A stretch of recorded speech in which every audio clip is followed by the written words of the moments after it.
De la misma forma que hicimos con Alejandro Denes, considero que no vamos a acusar a la doctora Marta Romero de nada que no podamos probar, aun si, por ejemplo, supimos que uno de los motivos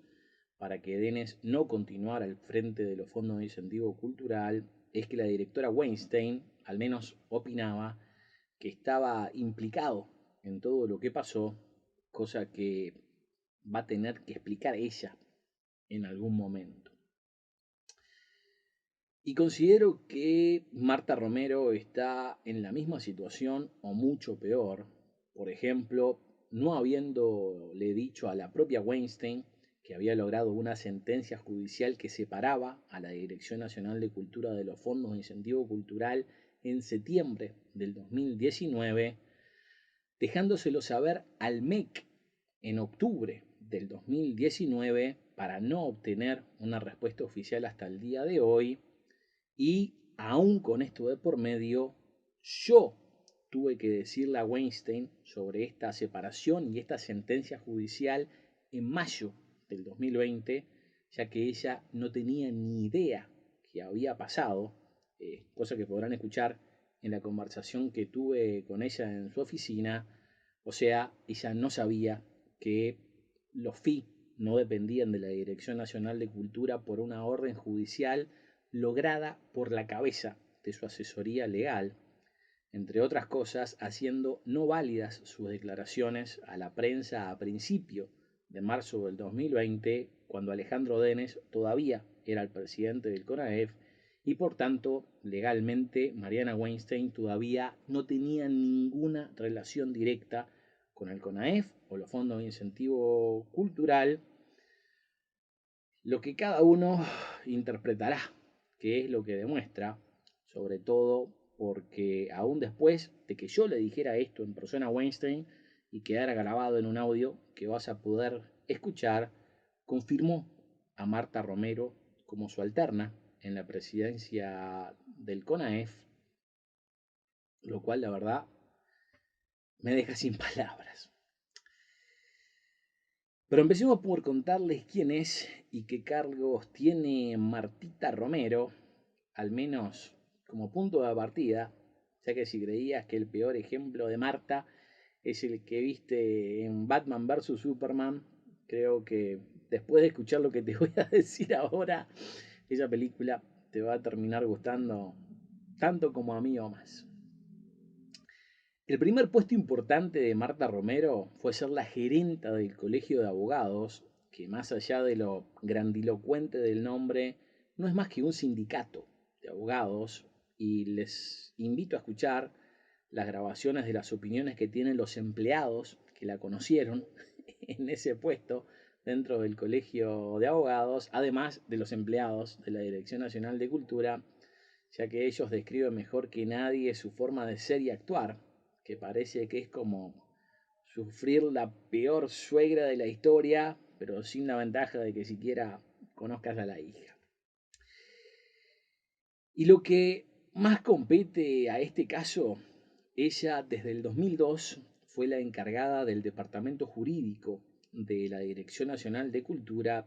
no solo estando a cargo de todos los casos relativos al CONAEF y los fondos de incentivo cultural, sino también siendo la que más ayudó a encubrir lo que pasó en los fondos de incentivo cultural, sobre todo a partir del 2018, cuando estas irregularidades empezaron a salir a la luz, que no está de más decir, fueron irregularidades que se hicieron con ella como una de las responsables de este desconcentrado, que así se le llama a los fondos de incentivo cultural o CONOEF, ya que era la suplente del presidente del CONAEF desde al menos el 2014, cuando fue designada como alterna por Hugo Achugar, quien fue el presidente del CONAEF y director nacional de cultura justo antes de que Sergio Mautone entrara en este puesto. Al día de hoy, ella fue reasignada o reafirmada en este puesto en septiembre del 2020 por la actual directora de Cultura y presidenta del CONAEF, Mariana Weinstein, quien se convirtiera en, directora de Cultura apenas asumió el nuevo gobierno y presidenta del CONAEF, una vez que Alejandro Denes dejó el cargo a fines de marzo del 2020. O sea que Romero fue la segunda al mando del CONAEF y los fondos de incentivo cultural, mientras todas estas irregularidades se estaban llevando a cabo, encubriendo todo lo que pasó hasta por escrito, lo que es 100% comprobable, entre otras cosas, por varias documentaciones que les daré por aquí, y como verán, cualquier expediente que haya tenido que ver con el CONAEF o con los fondos de incentivo cultural, puede que hasta el día de hoy, si le siguen el caminito de las diferentes oficinas a las que fueron, eventualmente siempre llegaba a la parte jurídica de la Dirección Nacional de Cultura, o sea, su oficina, lo que demuestra, no sé, por cuánto, por 50, 100, 200 veces, 200 expedientes o más, que ella tuvo que ver con absolutamente todo lo relacionado a esto, llegando a extremos que uno pensaría que no pasan ni en las películas, al decir, por ejemplo, que Claudia Mera no tenía responsabilidades sobre las cosas que ocurrieron en el FI, no solo después de ser sumariada por uno de sus propios asistentes, o sea, un asistente de la doctora Romero, el doctor Urcade, sino también después de que Mera dejara su puesto en los fondos de incentivo cultural, cosa que ella misma admite en la misma frase que dice que no tuvo ninguna responsabilidad sobre estas irregularidades, a la vez de que si no tenía responsabilidad de nada, ¿cómo es que ahora está siendo sumariada por segunda vez? ¿Cómo es que en ese momento estaba siendo sumariada por su propia oficina? ¿Cómo es que ya tuvo una denuncia penal por apropiación ilícita al respecto? Y digo, asumo que ahora Mera como mínimo tendrá media valija lista por las dudas de que le vayan a tocar la puerta y termine en cana. Como sea, la cosa se sigue agravando, ya que ahora están tratando de solucionar todos los problemas que ella trató, no solamente ayudó a crear, sino también a encubrir, pero aún así la reafirman en el cargo, como ven, hace muy poco tiempo y por la nueva directora de Cultura, pero ya les voy a explicar por qué creo que pasó eso. La dependencia de los fondos de incentivo cultural con la Dirección de Cultura siempre fue total, posiblemente porque el director de Cultura siempre o casi siempre fue el presidente del CONAEF, más allá de que esto no es algo obligatorio, y por eso Mautone fue sacado del cargo post la primera denuncia penal por apropiación ilícita, de la misma manera que la actual directora de Cultura, Mariana Weinstein, no comenzó como presidenta del CONAEF, apenas agarró como directora de Cultura, sino que tomó este cargo una vez que Alejandro Denes volvió al Banco República a fines de marzo del 2020. Más allá de que por esto es que Romero y su asesoría legal estuvo a cargo de todas las denuncias referentes a los fondos de incentivo cultural CONAEF, o hasta específicamente todas las denuncias que tenían que ver con Sergio Mautone, las cuales, curiosamente, todas tuvieron una de dos destinos, o que fueran archivadas, o que en algunos casos quedaran encajonadas, llegando en ciertos expedientes a estar encajonadas casi un año, para después ser archivadas. En todos los casos confirma nada más y nada menos que de Sergio Mautone, o sea, la persona que estaban denunciando. Como podrán escuchar en las grabaciones, en el 2017 yo fui llamado a la oficina de Romero para preguntarme por qué me seguía quejando e investigando las irregularidades de los fondos de incentivo cultural después de que me habían pagado toda la plata, lo que no solo responde por qué fue que por fin se decidieron a pagarme, aún después de tardarse un año para hacerlo, pidiéndome pruebas prácticamente imposibles de conseguir, sino que también, una vez que vieron que no me iba a dar por vencido, me mandaron un telegrama pidiéndome el dinero para atrás, so pena de acciones legales, Obviamente una vez que vieron que esta conversación en su oficina no había tenido el efecto deseado, siendo esto el telegrama algo que le hicieron a decenas de proyectos sin nunca llevar a cabo una de estas amenazas legales, porque de ser así se arriesgaban a estar adelante de un juez teniendo que responder lo que le fueran a preguntar, llegándome a decir ella en esta grabación en su oficina que, por ejemplo, no tenía derecho a preguntarme por qué me seguía quejando después de que me habían dado la plata, para después decirme, ahora sí te lo pregunto, ¿por qué te seguís quejando? Táctica que, como verán, va a ser constante en su actitud.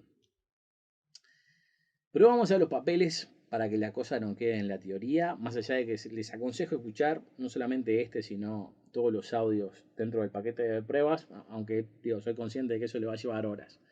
pero tómenlo como un podcast en el ómnibus o mientras estén manejando. Va a estar medio largo, pero eventualmente capaz que lo terminan todo. Capaz que te lo puedo usar.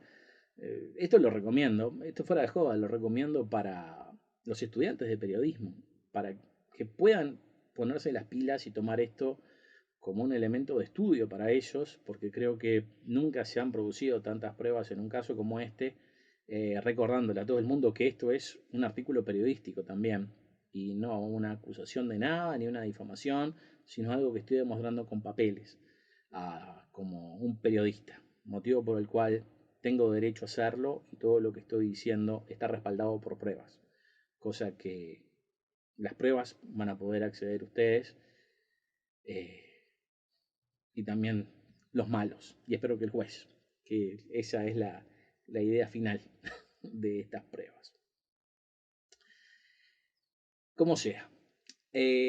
al menos hasta el 2017, la asesoría legal de la DNC a su cargo dijo por escrito que los fondos de incentivo cultural estaban bajo su órbita en forma exclusiva, con lo que no tenía sentido que alguien fuera al MEC a quejarse de ellos en lo absoluto, y como con todo, la información al respecto de esto también lo tienen en el paquete de pruebas. Como verán, esto se dio en el 2017, cuando los fondos de incentivo cultural tenía su propio abogado, el doctor Fagundes, ya que este documento donde se dice por triplicado que los fondos de incentivo cultural dependen en exclusividad de la Dirección Nacional de Cultura, se hizo en junio del 2017, cuando el doctor Fagundes todavía era el asesor de los fondos de incentivo cultural, lo que demuestra que ni aun cuando los fondos tenían su propio asesor, a los de la DNC, los de la Dirección Nacional de Cultura, no se encargaron de sus asuntos legales. Y es más, si escuchan la grabación que proveo de una de las personas de la dirección del Ministerio de Educación y Cultura de ese tiempo, les estoy hablando 2017 más o menos, verán que la propia gente de la dirección del MEC, que nada tiene que ver con la Dirección Nacional de Cultura, la dirección del Ministerio de Educación y Cultura, me decían que no podían manejar estos temas, ya que ellos se mueven por lo que se llama unidades ejecutoras. El MEC es la unidad ejecutora 001 y la Dirección Nacional de Cultura es la unidad ejecutora 003, las cuales tienen absoluta independencia entre sí, dejándome como única opción contratar a un abogado para que tratara directamente con la Dirección Nacional de Cultura y no el MEC, porque estos últimos no tenían nada que ver con los fondos de incentivo cultural. De nuevo, nadie estaba esperando que yo grabara esta conversación, pero por eso es que la proveo, porque es la única forma de que puedo probar lo que estoy diciendo. Esta dependencia es tan así que hasta quedó plasmada en la auditoría de la Auditoría Interna de la Nación, en donde claramente se dice que los fondos de incentivo cultural tienen una doble dependencia por parte del CONAEF y la Dirección Nacional de Cultura, cosa que se dice que pasó hasta el 2018, lo que va a ser un punto muy importante, y no solo porque este fue el último llamado que se hizo, o sea, están refiriéndose a las bases del llamado del 2018, siendo el único que ocurrió porque en el 2019 extendieron la mayoría de los proyectos que ya habían sido aprobados y en el 2020 los fondos de incentivo cultural no funcionaron del todo. Pero ¿qué pasó? Como les conté, a principios del 2018 aparece la primera denuncia penal por apropiación ilícita, la cual se hizo contra Sergio Mautone en su condición de presidente del CONAEF y Claudia Mera en su condición de coordinadora de los fondos de incentivo cultural. Esto es un poco difícil de entender, pero resumiendo, gracias a varias quejas que llegaron al despacho de quien era en aquel entonces el senador, hoy ministro de Trabajo, Pablo Mieres, este se comunicó con la ex ministra Muñoz para saber los balances de las cuentas del CONAEF, ya que varias personas se habían quejado con él, o sea, habían llegado a su oficina antes que yo, para decirles que habían ido a cobrar las donaciones que les habían hecho en los fondos de incentivo cultural para que en el Banco República les dijeran que no había suficiente dinero en las cuentas y que se volvieran tranquilos a la casa, con lo que Muñoz le pide los totales de estas cuentas a Mautone, que envía este papel que dice que entre ambas cuentas había apenas 5.5 millones de pesos, cuando a una sola de estas empresas se le debía 8.6 millones, con lo que ni sumando ambas cuentas había suficiente dinero para pagarle solo a estas personas. Y un dato no menor es que la cuenta que tenía que tener estos al menos 8.6 millones es la que tiene menos de medio millón. La otra es el Fondo Global, o sea, las donaciones directamente a los fondos de incentivo cultural, que para ese entonces tendrían que tener más o menos 20 millones de pesos. Después la historia cambió con Mautone diciendo que no, que en realidad era al revés, que el Fondo Global era la que tenía medio millón y los fondos específicos 5 millones, lo que da exactamente lo mismo, porque el dinero desapareció. Reitero, ni aún sumando las dos se le podía pagar solo a esta empresa, ya no hablemos de todas las otras. Viendo esto, esta empresa de los 8.6 millones hizo una denuncia penal. ¿Y quién va a defender a los empleados de la Dirección Nacional de Cultura? Ya que para los que no sepan, no es que una denuncia penal se pueda hacer contra el Ministerio, o contra los fondos o contra la Dirección Nacional de Cultura. Se tiene que hacer específicamente contra personas y las personas, en este caso, eran el presidente del CONAEF, Sergio Mautone, y Claudia Mera, por ser la coordinadora de los fondos de incentivo cultural, quienes fueron defendidos por Martita Romero, o sea, la asesora legal de la Dirección Nacional de Cultura, quien no podría haber tomado este caso por varios motivos, entre ellos porque era una subordinada del denunciante, porque era una empleada de la Dirección Nacional de Cultura y el Ministerio de tiempo completo y por ende no podía tomar casos privados, estaba a cargo de todas las denuncias que se hicieron contra Mautone, contra el CONAEF y contra los fondos de incentivo cultural en general, y como si fuera poco, era una implicada directa en el asunto, ya que era la alterna de Mautone en la presidencia del CONAEF, cosa que es difícil de creer, pero pusieron como abogada defensora a alguien que había sido parte del proceso como suplente de la persona que estaba siendo denunciada, lo que no sé si lo hace ilegal por todo lo antes mencionado o siquiera posible, pero obviamente es poco ético o no ético del todo, ya que estuve buscando una palabra que sea la antítesis de ético, pero a lo que más me acerqué fue inmoral o deshonesto. Y esto definitivamente fue mucho más que eso. Pensar que algunos se reían que los indios no tenían una palabra para debería en su vocabulario, porque según ellos, haces una cosa o no lo haces. No tenían el concepto de deber tener que hacer una cosa pero no haberla hecho, de donde siempre me quedé con la duda de si ahí es de donde salía el There is no try de Yoda en la Guerra de las Galaxias, pero ahí ya nos fuimos de tema.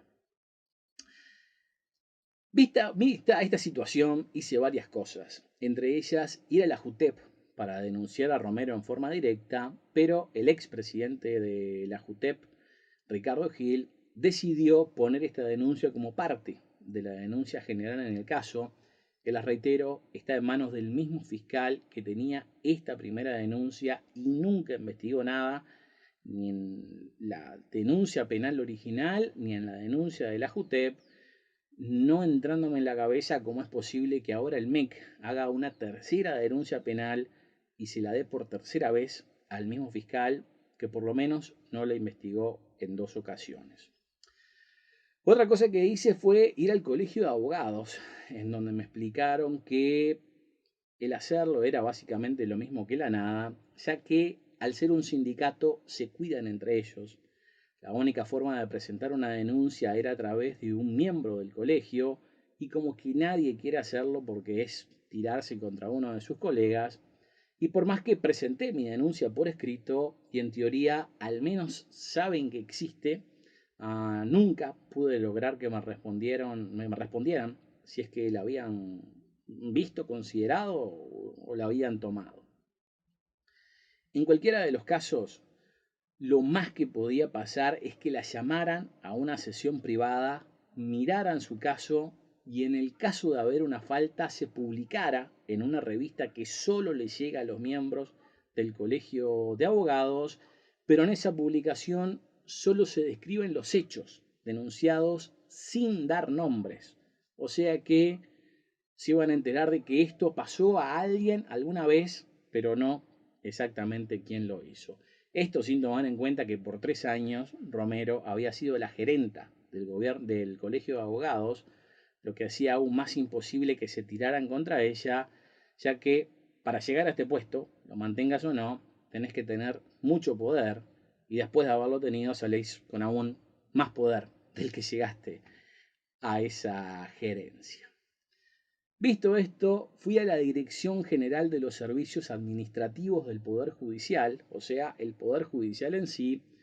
en donde me explicaron que no podían hacer nada al respecto y que la única forma de que podía tener algún resultado es quejándome con los superiores de Romero, que en este caso el acusado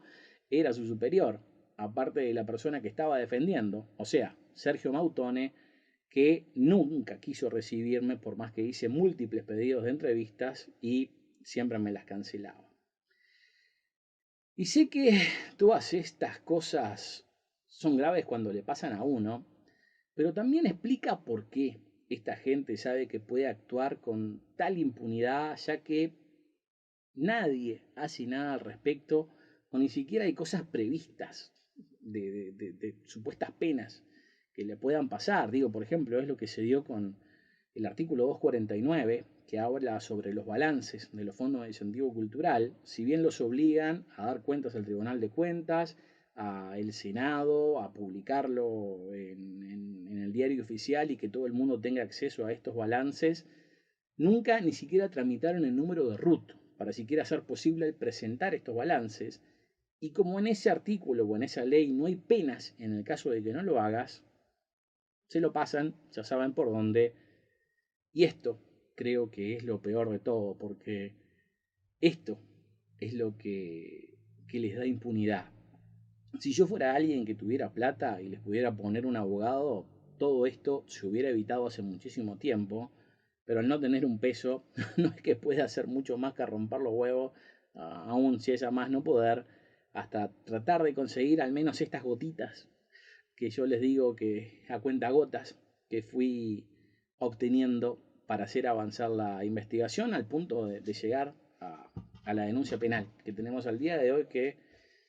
no es la mejor del mundo, pero al menos es el principio de algo. En cualquiera de los casos, estas gotitas ayudaran a que pasara algo, pero lo que pasó no fue gran cosa, por lo menos en ese momento, sino que apenas ayudaron a que se dieran a conocer algunas irregularidades, pero solamente hasta cierto punto, siendo las cosas que se sabían hace años que habían pasado porque yo ya las había dado a conocer, ya que entre otras cosas este material estaba en manos de varios medios de prensa, legisladores, la justicia, la JUTEP, quienes tenían esto hace años en sus manos, pero nunca hicieron nada al respecto, cosa que espero que ahora cambie. Ah, y hasta asumo que por eso, cuando un periodista tiene huevos de hacer algo, ese hecho de que tenga huevos de hacer algo comúnmente termina siendo más importante que la noticia que puede llegar a dar a través de esta valentía, porque sinceramente una de las cosas que más me decepcionó es el sistema de prensa uruguayo que no me imaginé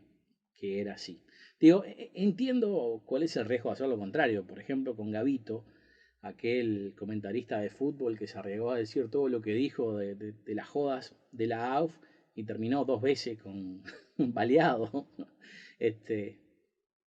pero bueno, yo di un paso más allá. Yo no quiero ser víctima. Yo por lo menos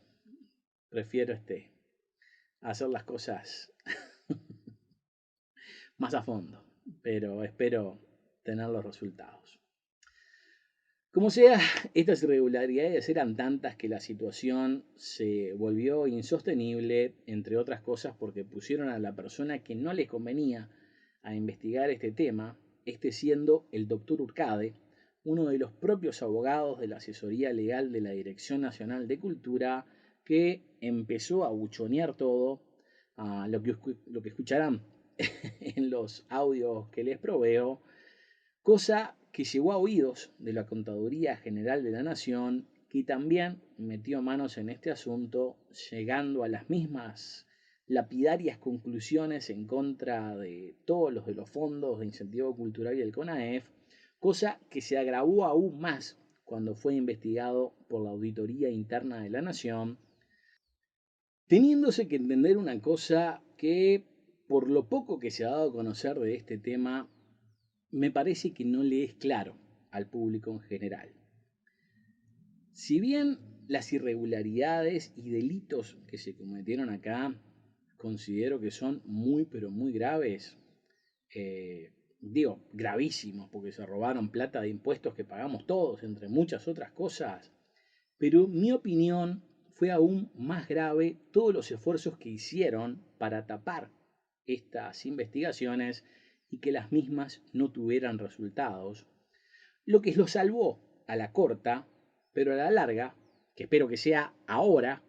terminó haciendo el problema 10 veces peor, o al menos eso es lo que tendría que pasar, porque ahora no solamente tienen los problemas originales, sino todo lo que hicieron para encubrirlos, siendo en lo que espero que se base gran parte de la denuncia penal que le están haciendo al Ministerio de Educación y Cultura, cosa que no sé si será así porque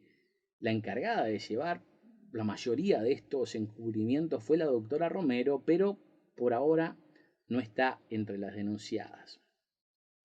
Si algo tengo que reconocerle a Romero es que es una tipa súper viva para esto y para todo, y al menos en ese primer momento, o sea, a finales del 2017, principios del 2018, hacer esto no era tan mala idea, ya que tenía la esperanza de que ganara el Frente Amplio y de haber pasado, no creo que hubiéramos llegado a la denuncia penal actual, por más que la misma ni siquiera le haya invocado al dinero que hace falta. Como sea, en ese primer momento, una de las cosas más graves que sucedieron es lo que yo considero el primer perjurio de Marta Romero, ya que una vez que el proyecto al que le debían los 8.6 millones de pesos le presentó la denuncia penal por apropiación ilícita, le empezaron a pagar de a poquito, por más que tenían las mismas observaciones que supuestamente les estaba impidiendo acceder a este dinero, y de acá es que sale la cifra mágica de los 7 millones que ahora están denunciando, ya que más o menos es eso lo que le pagaron, o sea, le debían 8.6 y al día de hoy le están debiendo unos 2, o sea que más o menos son 7, con lo que capaz que te preguntás, Pero si no tenían plata, ¿cómo hicieron para pagar estos 7 millones de pesos? Digo, cuando el propio Mautone dijo por escrito que ni sumando las dos cuentas del CONAEF había suficiente dinero para cubrir solo lo que se le debía a esta gente, y la cuenta que tenía que tener su plata solamente contaba con $500,000 de pesos. Pero lo que hicieron es que esperaron a enero del 2018 para que se abriera el nuevo espacio fiscal y así les entraran nuevas donaciones, sacándole plata a estos proyectos para pagarle a los denunciantes de esta denuncia penal por apropiación ilícita. O sea, robándole a unos para pagarle a lo que le habían robado a los otros, pero de una forma muy diferente a la que lo hizo Robin Hood, o el proverbio de que supuestamente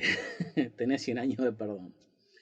Con lo que vos dirás, ¿cómo podés probar de que le sacaron plata a los que hicieron donaciones en el 2018 para pagarle a esta gente que hizo la denuncia de que no había plata a finales del 2017? Porque Romero le presentó al fiscal de la causa, Enrique Rodríguez, los balances de las cuentas del CONAEF a junio del 2018 para demostrar que había suficiente plata para pagarle a los denunciantes, con lo que el fiscal se dio por satisfecho y archivó el caso, no solo sin haber investigado nada, sino que aparentemente sin tampoco chequear las pruebas que le estaban proveyendo, ya que la denuncia era que no había plata para noviembre del 2017, donde Mautone hizo el sincericidio de poner por escrito que ni sumando las dos cuentas de los fondos de incentivo cultural había suficiente dinero para pagarle solo a esta empresa, y como dijo el propio diario El País en octubre del 2020, para esta altura, o sea, el 2017, había más de 200 proyectos con este tipo de problemas de rendiciones de cuentas, con lo que la cifra que faltaba era muchísimo más grande. Pero si Romero le dijo al fiscal que con lo que había en las cuentas del CONAEF a junio del 2018 es con lo que le iban a pagar a los denunciantes, eso quiere decir que le iban a pagar con las donaciones de esta otra gente, si no, entre otras cosas, sería doble el perjurio. Lo que creo sinceramente que amerita su propia denuncia e investigación, aun si por ejemplo Romero se está por jubilar, porque primero, reitero, la denuncia era que no había plata en las cuentas del CONAEF a noviembre del 2017, no en junio del 2018, con lo que la doctora Romero, aparte de la falta ética que cometió por defender a esta gente siendo subordinada de uno y suplente en el puesto de esta misma persona, aparte de involucrada en todas las denuncias, lo que digo, más allá de un problema ético, espero que también le provoque le acarree un problema legal,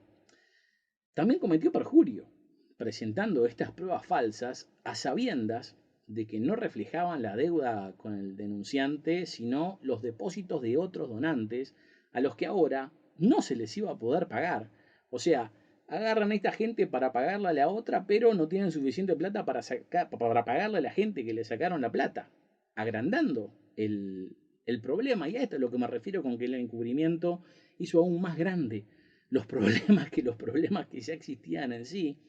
Ah, digo, cosa que se dio en parte gracias a las nuevas reglas que les conté que comenzaron a instaurar desde el 2016.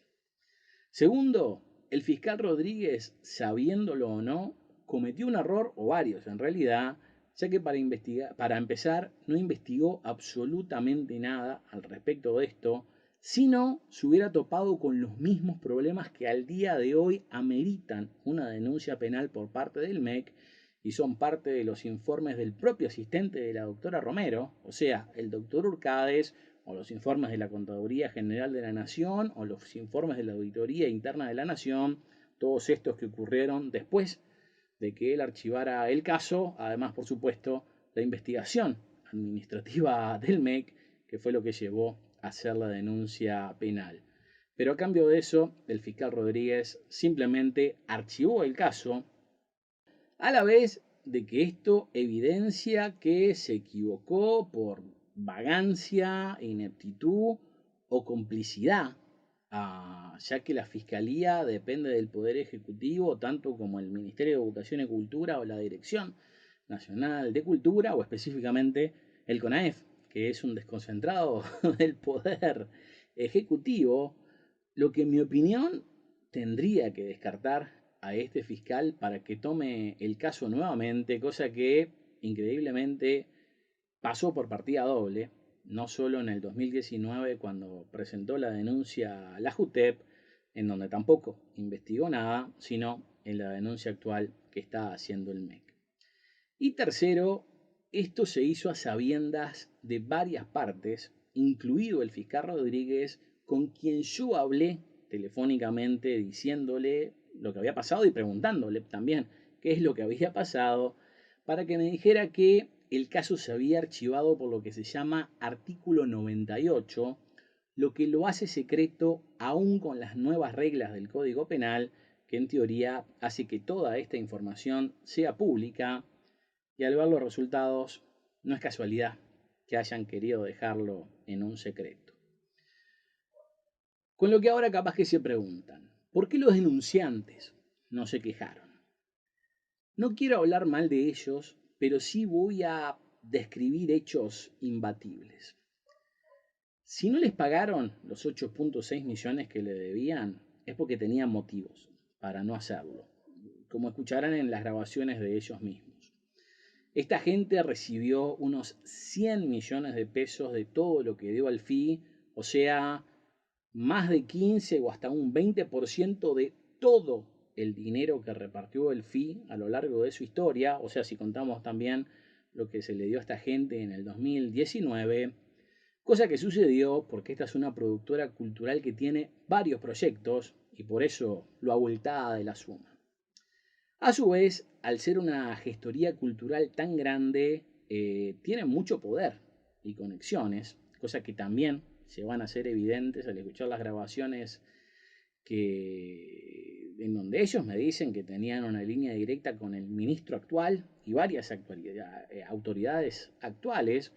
o por ejemplo, en diciembre del 2019, si no me equivoco, crearon una cámara de proyectos para que fuera parte y es parte del día de hoy del nuevo CONAEF, o personalmente, por ejemplo, me impidieron llegar a algunos medios de prensa con esta información, como es el caso del programa de radio En Perspectiva, en donde, como escucharán, ellos mismos admiten que les dijeron a los del programa que no tomara mi caso porque en ese tiempo no querían que esto se diera a conocer, dado que uno de los de su grupo es un panelista fijo de ese programa en donde, por ejemplo, también era columnista Ana Ribeiro, o sea, la número 2 del Ministerio de Educación y Cultura actual, que hacían la tertulia de los viernes, si no me equivoco. No voy a decir que estas cosas estuvieron bien, porque definitivamente no lo estuvieron, sobre todo en este último caso en donde me afectó en forma directa. Digo que en perspectiva me dijeron que estaban mirando el tema, pero después ni siquiera me respondían los mensajes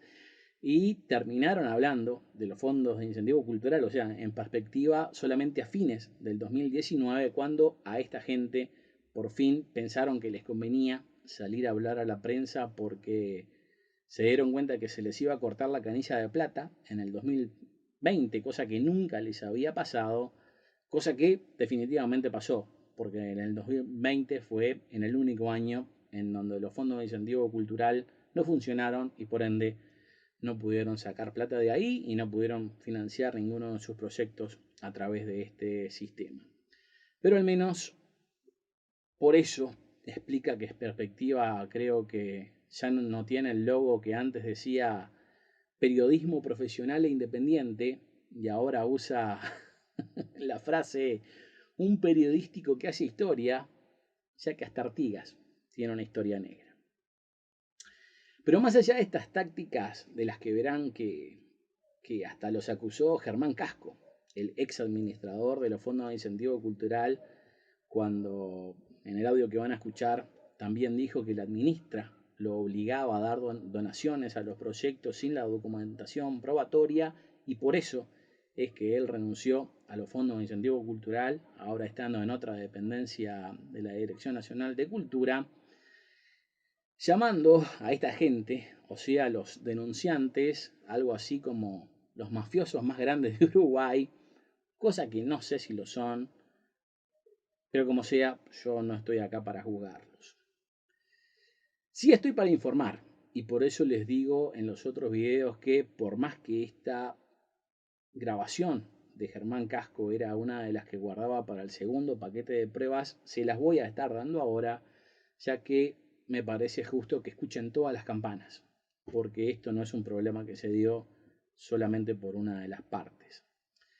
A mi forma de ver, esta empresa de gestión cultural le encontró la vuelta para sacarle el mayor provecho a los fondos de incentivo cultural,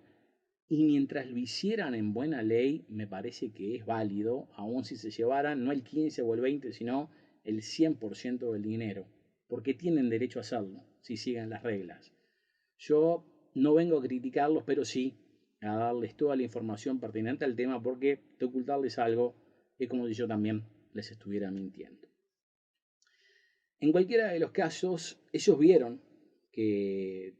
después de hacer esta denuncia penal, les empezaron a a dar el dinero que les debían, o sea, parte de estos 8.6 millones, además de que los dejaron entrar al llamado del 2018, cosa que no podrían haber hecho legalmente,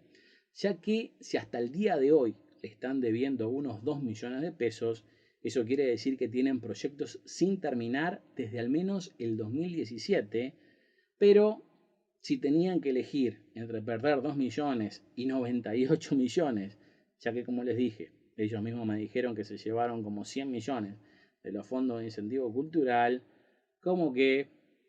la elección es bastante fácil, cosa que asumo que Romero también sabía, y por más que la jodieron para que diera información, y la jodieron mucho, eh, creo que como ambas partes sabían que tenían la cola sucia, negociaban en términos en donde ambos supieran que podían quedar más o menos bien parados y seguir para adelante, ya que si no, digo, de nuevo, ¿por qué no habría una justificación para que esta gente no hubiera apelado o vuelto a presentar la denuncia penal cuando hasta el día de hoy le están debiendo esos 2 millones de pesos? Lo que a su vez también demuestra que Alejandro Denes era cómplice en estas cosas, ya que él les dio la plata o les autorizó que le dieran este dinero más allá de las observaciones que tenían, siendo uno de los tantos mandados que Denes hizo para que estas jodas no se dieran a conocer y mantuvieran tranquila a esta gente que era la que estaba alborotando más el avispero.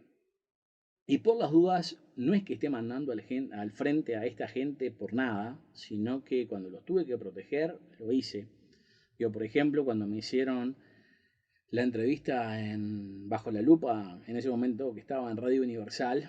la cual fue a principios del 2019, esta gente del programa de radio me puso un ultimátum de que para que ellos siguieran el tema tenía que dar a conocer mis fuentes y las otras personas afectadas, específicamente ellos, lo de los 8.6 millones de pesos, a lo que yo me negué, digo, porque yo soy un periodista y no puedo revelar fuentes, eh, y eso me hizo perder el único programa que me terminó dando pelota y estaba dispuesto a darle para adelante con esto, pero primero no funciona ultimátums y segundo no revelaría mis fuentes como no lo hice, y al final digo, si bien yo me quedé con la conciencia tranquila de que no revelé mis fuentes, esta gente de la radio no siguió el caso y me la tuve que comer solito hasta que ellos mismos salieron por las suyas a finales del 2019 a decir lo que habían pasado, y ahí sí considero que si ellos son los que están hablando en medios de prensa, ya dejan de ser fuentes que estoy protegiendo. Como sea, este caso llegó hasta ahí. Primero porque el fiscal ni siquiera les avisó a los denunciantes que había archivado el caso. Segundo, porque había cosas que no podrían haber hecho, ya que las observaciones que tenían para que no le dieran esa plata eran válidas y no podrían haber aplicado de nuevo al llamado del 2018 con esos 2 millones de pesos aún pendientes de no solamente recibir, sino también dar a conocer en qué lo gastaron y cerrar esos proyectos. Y tercero, aún si quisieran, no tienen la plata para pagarles, ni siquiera hasta el día de hoy. O sea, les llegaron a pagar a ellos en parte con plata que fueron sacando de diferentes lados. Ya que como le deben a ellos, le deben a otro montón de gente.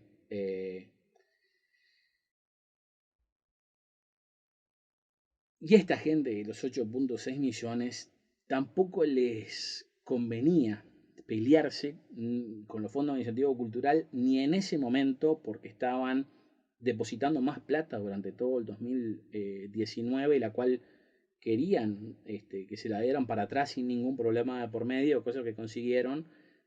al seguir comiendo de la teta de la FI, de la misma forma que no quieren pelearse con los que están a cargo de los fondos de incentivo cultural al día de hoy, o sea, no quieren tenerlos en contra y por eso es que crearon una cámara de proyectos en donde se hicieron parte del CONAEF, o sea que ya no sería cosa de que se estuvieran peleando con ellos, sino que al ser parte del CONAEF se estarían peleando con ellos mismos. Aunque eso creo que en todo caso le da más poder a esta gente, lo cual de nuevo, si está bien hecho, me parece que es completamente válido. Pese a esto, la empresa siguió presionando, o sea, a esta gente de los 8.6, tanto porque quería que le dieran las donaciones que habían hecho en el 2019, porque le debían 2 millones de pesos. Digo que si lo llevamos a dólares de ese tiempo, creo que al día de hoy estaría cerca de 3 millones de pesos. Digo, ¿y cuánta gente quiere tener un... O sea, no es solamente una deuda de 3 millones de pesos, sino gente a la que le tenés que pagar esa plata y aparentemente tienen una demanda. Los están demandando para que le paguen esa plata que no se las dio los fondos de incentivo cultural, cosa que también van a poder escuchar en los audios. Con lo que la gente de los fondos de incentivo cultural se vieron que se les venía la tormenta, más cuando Mera y Mautone tuvieron que ser sacados del forro, y por ejemplo, hasta los echaron de la oficina del espacio Serratosa, de la que también van a tener un audio con los encargados de ese edificio contándome qué fue lo que pasó, de cómo fue que lo sacaron por falta de pago. Y como si fuera poco, casi en paralelo, yo también les comienzo una demanda por daños y perjuicios que sabían que no iban a poder ganar de ninguna manera. ¿Y cuál fue la decisión, en este caso para salvarse? Volver a mentir. ¿Cómo? Diciendo que la Dirección Nacional de Cultura no tiene nada que ver con el CONAEF y los fondos de incentivo cultural y por eso no pueden demandar a la Dirección Nacional de Cultura por no ser responsables de lo que me sucedió. No están negando que lo que me sucedió es malo, están diciendo que por esta supuesta separación ellos no son responsables de lo que pasó. En ese momento yo traté de ir de todos lados para ver si había algún abogado que podía ayudarme con la demanda, pero nadie tomaba este tipo de casos gratis. Lo más cerca que estuve fue una práctica en la Unión, en donde van los alumnos de la Facultad de Derecho, en donde justo Diana Abrasiscas estaba en una de esas clases, que se ve que ella estaba en su último año de abogacía, por más que no fue una de las que tomó mi caso.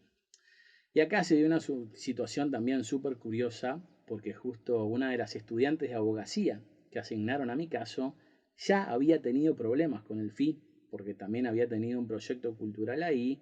con el cual también le estaban impidiendo que recibiera plata, destrancándola a través de amenazas de acciones legales en una reunión que tuvo con Mautone. Ella sí se pudo reunir. Tengo la grabación también de eso, aunque en este caso por lo menos todavía no la voy a dar, ya que no quiero involucrar a terceros ni dar nombres propios.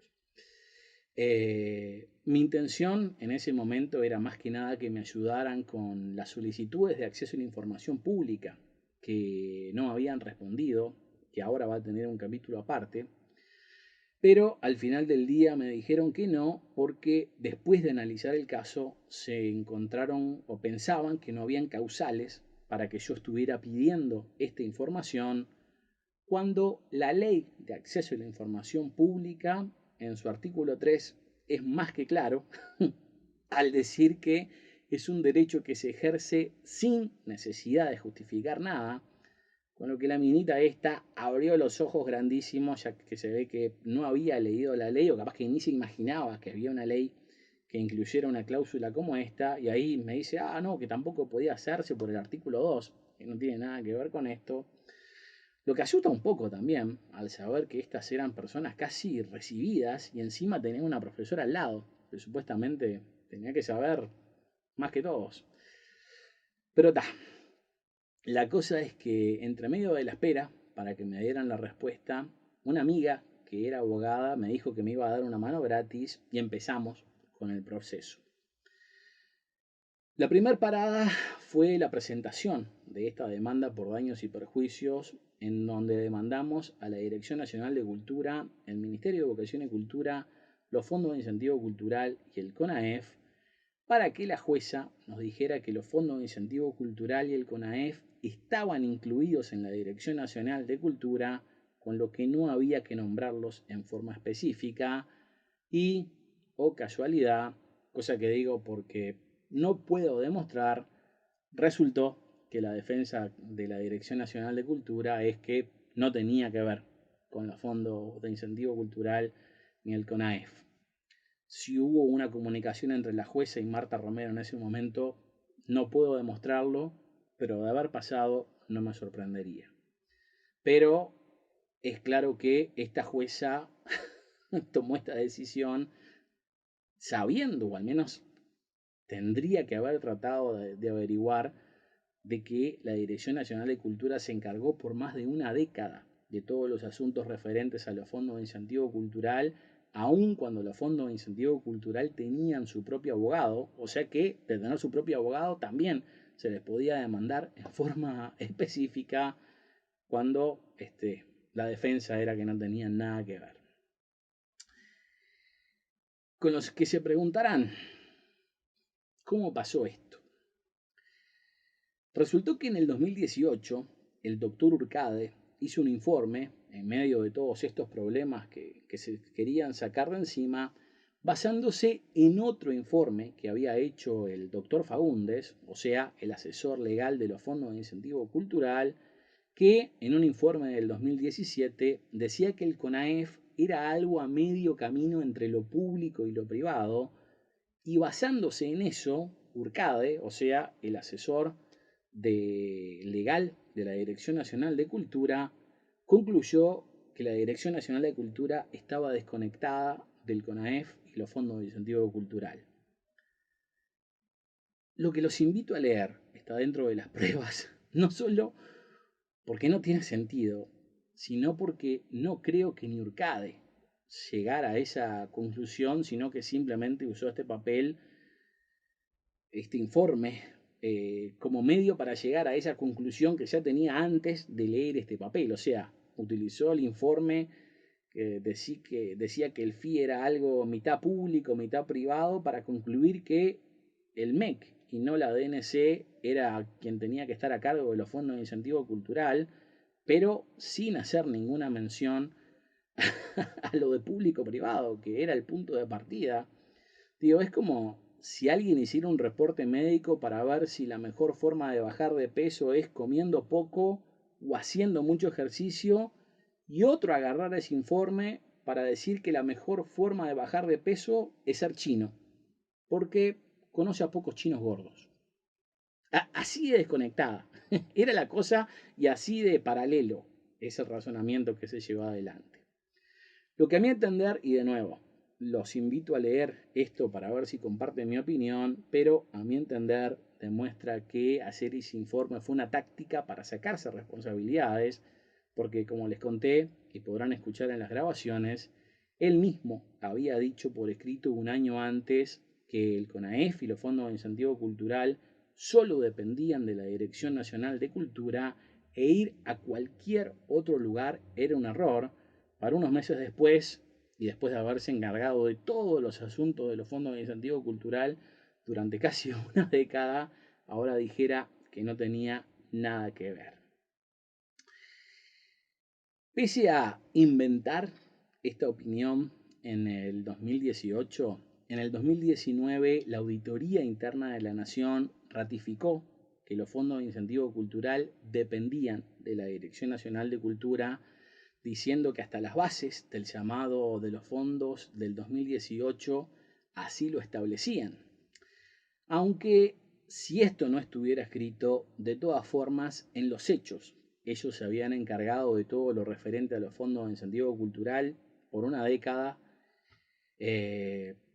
en cualquiera de los casos, en este mismo informe que se usó como único elemento para demostrar que la Dirección Nacional de Cultura no tenía nada que ver con los fondos de incentivo cultural,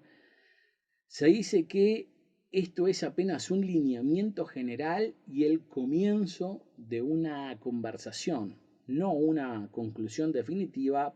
ah, y si bien, reitero, no puedo demostrar que Romero se comunicó con la jueza para que dejara a los FI y al CONAEF fuera de la demanda, o sea, al momento de la conciliación, sí puedo probar otra cosa, que Romero usó este informe, que creó su propia oficina para convencer al juez de que esta era la realidad, o sea, de que la Dirección Nacional de Cultura no tenía nada que ver con los fondos de incentivo cultural. No voy a hablar mal de mis abogadas, pero no me quedé muy conforme con su trabajo, más allá de que tengo que tomar en cuenta que me lo hicieron de favor y no es que pudiera exigirles demasiado. Lo cierto es que ellas ni fueron a esta audiencia donde se dio esta sentencia. Yo tampoco estuve presente porque me pusieron una abogada suplente con quien no me podía comunicar porque esta amiga la pusieron a último momento. Y como fuera, digo, yo ya quería parar el caso en ese momento porque no tenía plata ni para los timbres. Así que, digo, seguir el caso casi que ni era una opción. Pero lo cierto es que esto llegó al menos hasta ese punto y Romero le mintió al juez para convencerlo de que ese papel que ella había creado definía la separación o establecía la separación entre la Dirección Nacional de Cultura y los fondos de incentivo cultural. ¿Y cómo podemos verificar que esto lo hicieron solamente para salirse de mi caso, o al menos con eso como prioridad? Por dos motivos. Uno, que estábamos hablando de mi caso, que se dio en el 2016, y el informe sobre que la Dirección Nacional de Cultura y el FI no estaban conectados se creó en el 2018. Y es más, en el 2017 se creó un informe en donde dicen específicamente que la Dirección Nacional de Cultura se encarga en forma exclusiva de todo lo que hace el CONAEF y los fondos de incentivo cultural. Y reitero, mi caso se dio en el 2016, o sea que pasó mucho antes de que se hicieran estos cambios. Y como si fuera poco, la propia Auditoría Interna de la Nación dijo en el 2019 que la Dirección Nacional de Cultura y el CONAEF son los que administran los fondos de incentivo cultural, con lo que creo que no le puede quedar dudas a nadie, sobre todo en ese tiempo. Con lo que, a mi entender, Romero usó exactamente esta misma táctica de perjurio que usó con la denuncia penal por apropiación ilícita. O sea, en la denuncia penal por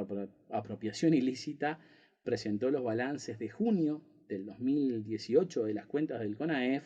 para que archivaran este caso cuando la denuncia decía de que no había plata en noviembre del 2017, no en junio del 2018. Acá lo que ella hizo es crear un informe, digo, o su oficina, ya que ella, por obvios motivos, no es que podía firmar este papel en persona, y con este informe convenció al juez de que esto era lo que estaba pasando, teniendo tanta suerte que yo, por estar mal asesorado, para ese momento quería parar todo y por más que hasta estaba en el edificio, hasta como media hora antes de la audiencia, había ido al piso equivocado porque me dijeron que fuera el 3. Y yo entendí que era el piso 3, no la sala o el juzgado 3 que está en el piso 5, con lo que no pude estar presente en esa audiencia, lo que es toda una historia. Pero digo, sea como sea, esto no deja de hacer lo que hizo Romero un perjurio, porque esto nunca fue ratificado por nadie, ni siquiera fue informado a las autoridades, sino que fue una jugada de abogado que le salió súper bien. Reitero, puede ser la mejor abogada del mundo, pero esto no deja de ser un perjurio adelante de un juez y tendría que ser investigado como tal. Pero como mínimo, reitero, al corto plazo le salió como quería. Lo que se probó más o menos un mes después, en donde ella misma, informa al MEC que por primera vez se había establecido jurisprudencia sobre este asunto, o sea, con esta sentencia de septiembre del 2019, más allá que hasta el día de hoy esto no es oficial, o sea, esta primera vez que se hace jurisprudencia sobre la separación entre la Dirección Nacional de Cultura y los fondos de incentivo cultural, ella lo logró a través de esta sentencia judicial de septiembre del 2019, pero todavía no, no se ha oficializado, siendo claramente un medio simplemente para sacarse mi caso de encima. ¿Y cómo podemos probar esto? Porque nunca se lo dijeron a nadie. Reitero, la sentencia se dio en septiembre del 2019 y en estos momentos yo tenía otra denuncia, o sea, en esos momentos yo también había hecho otra denuncia por escrito en contra de Mautone, el expediente 2128, al cual Romero respondió de la forma que les dije, o sea, diciendo que se había creado jurisprudencia por primera vez. Y debido a esto, le preguntaba al Ministerio de Educación y Cultura cómo proceder. O sea que mintió al juez con un papel que hicieron en su oficina, al cual hasta lo estaban llamando un lineamiento y el comienzo de una conversación al respecto, pero nunca se hizo nada más al respecto de esto y le dijeron al juez que ese papel probaba esta supuesta separación y lo lograron, entre otras cosas, porque mis abogadas ni siquiera me habían dicho que esta era una de las cosas que ellos estaban alegando, porque, reitero, me estaban haciendo el caso de favor y yo, por más que les pedí muchísimas veces que nos reuniéramos para siquiera saber qué era lo que estaba pasando, nunca me llegué a reunir con ellas. Digo, tuve una sola reunión original que sí duró como 2 horas, pero fue la primera, o sea, aún antes de que llegáramos a la conciliación, o sea, 2018. Eh, Digo, está. Y Romero logró lo que logró con este truco de abogado, cosa que hasta el propio Urcade, o sea, su asistente, lo definió así, digo, diciendo que fue más viva que el resto, pero no creo que eso lo haga algo bueno o válido. De la misma forma que no hace bien, no hizo las cosas bien al aplicar este sistema también de perjurio con la primera denuncia sobre apropiación ilícita, al haber presentado pruebas falsas o que defendiera a Mautone cuando era su subordinada, una empleada de la Dirección Nacional de Cultura y la alterna en el cargo de la persona que estaba defendiendo. Lo más gracioso de todo, si es que se puede calificar así, es que cuando digo que no se lo dijo a nadie, o sea, que no le comunicó a nadie esta sentencia que obtuvo, es porque no se la dijo a nadie. Digo, a no ser Mautone, que ese día asumo que habrá tirado cohetes, y al cómplice de los dos, Alejandro Denes, estando yo presente en esa conversación, como van a poder escuchar en la conversación que yo tengo con Alejandro Denes, que se lo digo porque yo apenas estoy saliendo de la corte ese día, voy a los fondos de incentivo cultural a ver si encuentro a Denes. Y justo me lo crucé ahí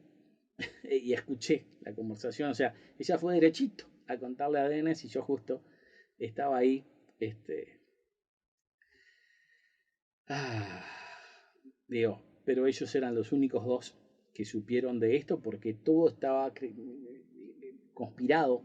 dentro de este pequeño grupo y como van a escuchar por diferentes conversaciones con empleados de la Dirección Nacional de Cultura, nadie sabía de esta separación, incluyendo la propia nueva directora de Cultura, Mariana Weinstein, que no tenía ni idea de esto y se enteró por mí recién en mayo del 2020, cosa que podrán escuchar en la conversación que tuve con ella, a la vez de que el doctor Urcade lo informó por primera vez a los empleados de la Dirección Nacional de Cultura el 11 de agosto del 2020, gracias a Dios, un momento donde yo también estaba dentro de la Dirección Nacional de Cultura, y van a poder escuchar el momento en donde los empleados ese día, después de que yo saliera de la oficina del doctor Urcade, se enteran de esta situación, cosa que se hizo de manera tan solapada, solamente para que existiera un papel, que el 2 de octubre, o sea, casi 2 meses después, cuando volví a la oficina de la administración de la Dirección Nacional de Cultura, otra de las empleadas de la administración todavía no sabía de esta separación, por más que el tipo que tenía al lado sí, ya que era uno de los que estaba presente cuando se leyó este papel el 11 de agosto. Lo que tuvo consecuencias, ya que por no saberlo, la directora Weinstein habló de los fondos de incentivo cultural y el CONAEF cuando todavía Alejandro Denes era el presidente del CONAEF y coordinador de los fondos de incentivo cultural, con lo que ella, en su carácter de directora de cultura, desobedeció esa orden judicial, aun si no supiera que lo estaba haciendo, ya que como dicen, digo, la ignorancia no te exime de responsabilidad, pero por no comunicárselo hasta la hizo cometer, no sé si un delito, pero definitivamente algo que no podía hacer. Y como podrán escuchar en mi última conversación con Alejandro Denes, que data de mediados de marzo del 2020, cuando le pregunto cómo era posible que la directora estuviera hablando de los fondos con esta sentencia de por medio, me dijo que le vaya a preguntar al semanero que la entrevistó. Lo que a su vez también quiere decir que él, Alejandro Denes, aún después de enterarse de esta separación, que en teoría haría imposible que Mariana Weinstein hablara de los fondos de incentivo cultural mientras Denes siguiera siendo el presidente del CONAEF, tampoco se lo dijo, siendo otro elemento que prueba que estaba ahí como cómplice de todo para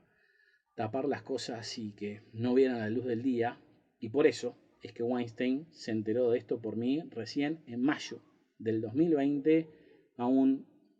si no hizo absolutamente nada al respecto, ni siquiera responderme un email. Y por eso es que proveo la conversación que tuve con ella para poder probarlo, porque, como con el resto de los audios que estoy dando por acá, sino cómo hago para que me creyeran que todo esto siquiera es posible. Porque yo creo, como lo dije más una vez también, si te lo cuentan en una película, no lo crees. Pero todo esto puedo demostrar que pasó y no tienen que depender de mi palabra para creerlo, sino que acá tienen las pruebas con las palabras de los involucrados que te lo dicen con lujo de detalle. Aún así, creo que también otra cosa extremadamente grave es que la nueva directora de Cultura, Mariana Weinstein, todavía tiene a Marta Romero como asesora legal de la Dirección Nacional de Cultura y alterna en su puesto de presidenta del CONAEF, además de, por ejemplo, haber sido Romero la que estuvo a cargo de la primera charla del nuevo CONAEF, cuando como mínimo tendría que ser una de las sumariadas,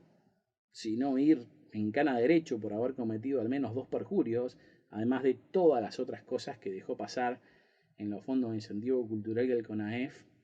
al ser al menos tan culpable como Mera y Mautone, al momento de que se cometieran esos delitos y después siendo más culpable que ellos al tratar de encubrirlos. Que, que creo que, digo, las dos cosas son graves, pero sinceramente no sé cuál de las dos es peor. En mi opinión, es claro que Romero sabe de lo frágil de su situación, porque apenas empezó la investigación del Ministerio de Educación y Cultura, ella se quiso jubilar y ya lo hubiera hecho si no fuera porque supuestamente no le sale la jubilación. Pero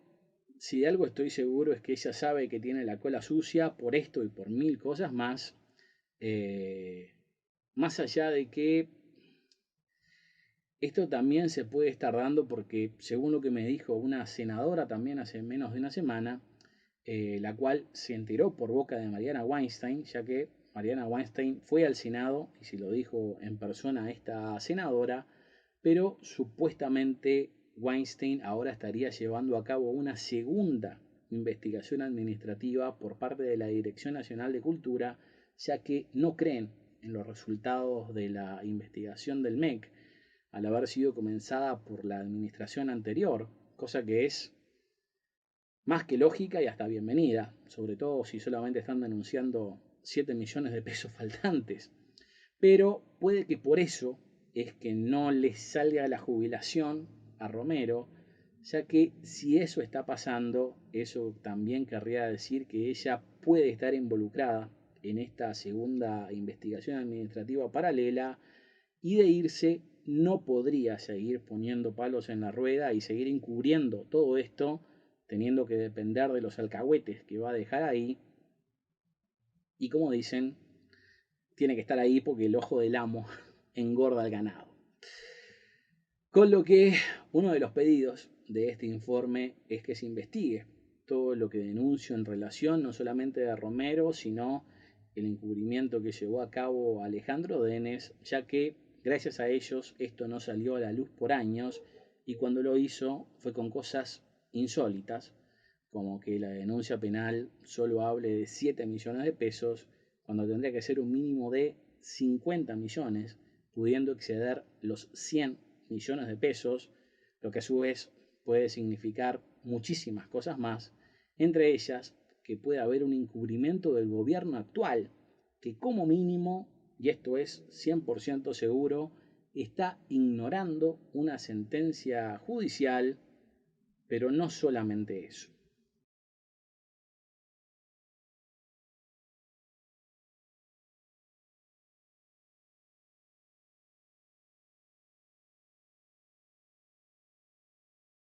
En teoría, se están por anunciar los resultados de algunas auditorías que está haciendo el gobierno actual y por eso es que dejé esta parte para el final, ya que es posible que lo vaya a editar, pero las señales definitivamente no son buenas. Para empezar, la información que dieron los dos medios que salieron con la noticia de los fondos de incentivo cultural vino directamente dada por el gobierno actual y en ambos casos hay errores garrafales. El primer titular que salió fue de Carve en el programa de Patricia Madrid hablando de los resultados de la primera auditoría, cuando la primera y única auditoría que se hizo al respecto de esto se dio en junio del 2019. Lo que se hizo acá no fue una auditoría, sino una investigación administrativa y no fue al Ministerio de Educación y Cultura, sino de lo que están hablando acá es el CONAEF o los Fondos de Incentivo Cultural, que por la sentencia judicial que les conté, a la de uno de los perjurios de Marta Romero, la asesora legal de la Dirección Nacional de Cultura, los fondos de incentivo cultural dependerían del Ministerio de Educación y Cultura, pero de manera parcial, ya que técnicamente son un organismo desconcentrado, más allá de que hasta donde sé yo, y por ejemplo, saben todos los empleados de la Dirección Nacional de Cultura, al menos hasta octubre del 2020, hasta la propia directora Weinstein,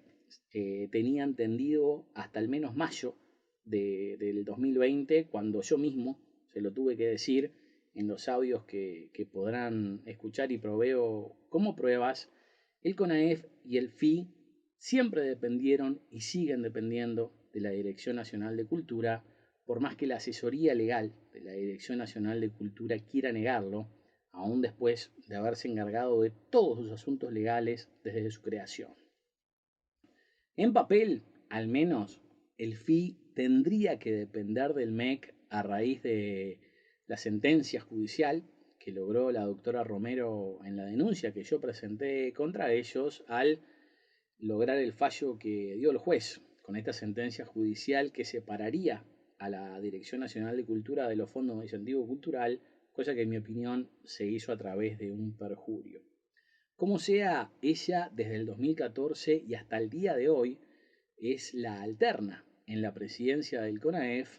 pero más allá de lograr este fallo, nunca se lo informó a nadie, ni siquiera a la propia directora Weinstein, quien se enteró de estos hechos, como podrán escuchar, de mi propia boca en mayo del 2020, más allá de que no hizo nada al respecto, ya que ¿qué informa este gobierno en este primer medio de comunicación que da la noticia? Que el CONAEF y los fondos de incentivo cultural dependen de la Dirección Nacional de Cultura a nivel ministerial, lo que no solo ignora este fallo judicial, sino que es algo que si no sabían antes, ahora sí tienen que estar enterados, ya que, como podrán escuchar, no solamente se lo dije en persona a la directora Weinstein, sino también a Pablo Landoni, el director del Ministerio de Educación y Cultura,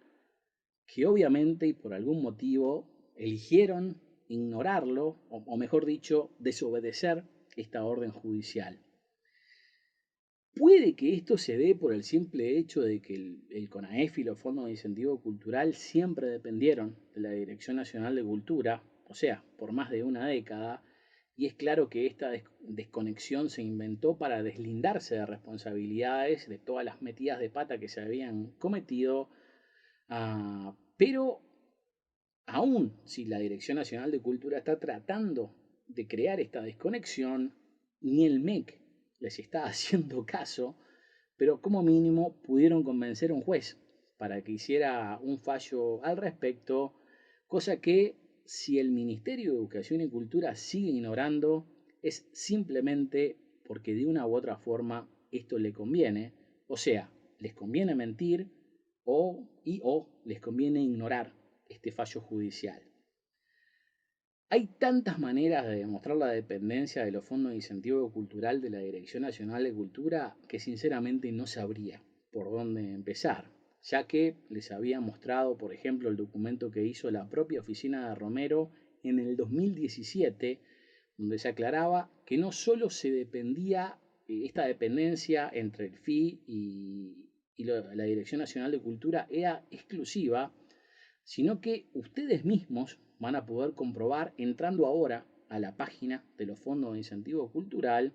que al pie tiene los enlaces para tres de las instituciones con las que ellos están lindados, una de ellas siendo la Dirección Nacional de Cultura, con lo que capaz que alguno dice, no, pero eso no es que dependen de ellos, eso se da porque la oficina al día de hoy la pusieron ahí, pero no. Como van a poder ver, en el 2018 tenían el viejo logo de la Dirección Nacional de Cultura, que por más que diga MEC, van a ver en grande que era el viejo logo de la Dirección Nacional de Cultura resaltado arriba, a la vez de que abajo van a poder leer de que esto estaba puesto cuando tenían la oficina en 25 de mayo, o sea, en el espacio Serratosa, de donde se fueron sin pagar porque se robaron literalmente hasta lo que tenían para pagar por esa oficina que estaban alquilando. Y si nos vamos más para atrás, en el 2015 y antes, van a ver que en el mismo lugar tienen el logo aún anterior de la DNC, con esa C media rara, con la primera dirección de la oficina de los fondos de incentivo cultural, de cuando estaban en el mismo local que al día de hoy sigue estando el ICAO. Y reitero, Las cosas que yo les doy documentadas, y no solo documentadas, sino que eventualmente confirmadas por organismos oficiales, como por ejemplo la Auditoría Interna de la Nación en el 2019, confirman que esta dependencia entre los fondos de incentivo cultural y la Dirección Nacional de Cultura, cosa que se perpetúa en los informes de prensa que han dado a conocer, ya que, por ejemplo, él o los periodistas del país que pusieron el artículo al respecto de los fondos de incentivo cultural, no dicen que los fondos de incentivo cultural fueron los que recibieron los aportes de los donantes, sino que dice directamente que la Dirección Nacional de Cultura aceptaron los pagos de estos proyectos. O sea, en Radio Carve, Patricia Madrid decía que los fondos de incentivo cultural dependían de la Dirección Nacional de Cultura, que en los hechos es verdad. Pero en el artículo del diario El País se va un paso más allá, diciendo que la propia Dirección Nacional de Cultura es la que aceptó los pagos, siendo increíble que no solo ambos medios hayan ignorado la información que yo les di cuando fui en persona a presentárselos hace mucho más de un año, como podrán escuchar en las grabaciones que proveo de estos dos y otros medios, sino que evidentemente si el Ministerio de Educación y Cultura les informa algo, esta gente todo lo que hace es copiar y pegar esto sin chequear absolutamente nada, cuando por ejemplo otro periodista del diario El País, del que también escucharán la conversación que tuvimos cuando le conté de estas denuncias hace más o menos un año, me dijo que en su momento no lo dio a conocer porque en lo que yo decía no hablaba de los famosos 7 millones de pesos que estaban faltando, cosa que no dije porque no faltan 7 millones de pesos, falta muchísimo más, entre otras cosas porque hasta la propia Auditoría Interna de la Nación dijo que había una cuenta llamada Pagos sin identificar por casi 23 millones de pesos, este siendo uno de los muchos documentos a los que ellos podían acceder sin que yo se los diera, siendo oficiales, no teniendo que depender de mi palabra, con lo que espero que se acuerden de esto cuando lean sobre mi persona, tanto en lo que diga Patricia Madrid, lo que diga el diario El País o todos los otros medios que obviamente se van a cubrir entre sí. Además, que espero que tomen en cuenta lo que considero la gran verdad absoluta de todo lo que digo acá. Si no hubiera hecho esto, ¿de qué otra forma te hubieras enterado de que estaba pasando? Y si no lo hubiera demostrado de esta manera, ¿de qué forma te podías enterar que era verdad? Pero volviendo a las personas del gobierno actual. Como podrán escuchar, con Landoni hablamos de mis pedidos de acceso a la información pública, además de que el gran motivo de que pidiera la reunión era que me informara sobre lo que había pasado con el expediente 2128, que hace referencia, entre otras cosas, a esta dependencia o no de los fondos de incentivo cultural y la Dirección Nacional de Cultura.